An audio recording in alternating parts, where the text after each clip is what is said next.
16वां बाब। हाजरा और इस्माइल। और अब्राम की बीवी सारी के कोई औलाद न हुई। उसकी एक मिस्री लौंडी थी जिसका नाम हाजरा था। और सारी ने अब्राम से कहा कि देख, खुदावंद ने मुझे तो औलाद से महरूम रखा है, सो तू मेरी लौंडी के पास जा, शायद उससे मेरा घर आबाद हो। और अब्राम ने सारी की बात मानी। और अब्राम को मुल्क कैनान में रहते 10 बरस हो गए थे जब उसकी बीवी सारी ने अपनी मिस्री लौंडी उसे दी कि उसकी बीवी बने। और वो हाजरा के पास गया और वो हामला हुई। और जब उसे मालूम हुआ कि वो हामला हो गई तो अपनी बीबी को हकीर जानने लगी। तब सारी ने अब्राम से कहा कि जो जुल्म मुझ पर हुआ वो तेरी गर्दन पर है। मैंने अपनी लौंडी तेरे आगोश में दी, और अब जो उसने आपको हामला देखा तो मैं उसकी नजरों में हकीर हो गई। सो खुदावंद मेरे और तेरे दरमियान इंसाफ करे। अब्राम ने सारी से कहा कि तेरी लौंडी तेरे हाथ में है, जो तुझे भला दिखाई दे सो उसके साथ कर। तब सारी उस पर सख्ती करने लगी और वो उसके पास से भाग गई।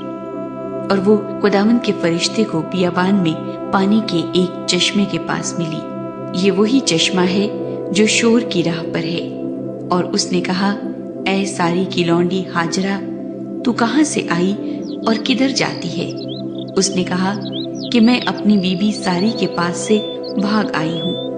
खुदावंद के फरिश्ते ने उससे कहा कि तू अपनी बीबी के पास लौट जा और अपने को उसके कब्जे में कर दे। और खुदावंद के फरिश्ते ने उससे कहा कि मैं तेरी औलाद को बहुत बढ़ाऊंगा, यहाँ तक कि कसरत के सबब से उसका शुमार न हो सकेगा। और खुदावंद के फरिश्ते ने उससे कहा कि तू हामिला है और तेरे बेटा होगा, उसका नाम इस्माइल रखना, इसलिए कि खुदावंद ने तेरा दुख सुन लिया।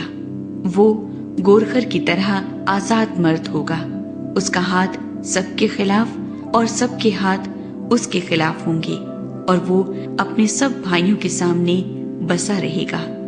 और हाजरा ने खुदावंद का, जिसने उससे बातें की, अतायल रोई नाम रखा, यानी ऐ खुदा तू बसीर है, क्योंकि उसने कहा, क्या मैंने यहाँ भी अपने देखने वाले को जाते हुए देखा?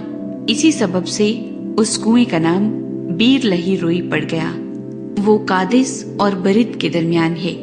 और अब्राम से हाजरा के एक बेटा हुआ, और अब्राम ने अपने उस बेटे का नाम जो हाजरा से पैदा हुआ इस्माइल रखा।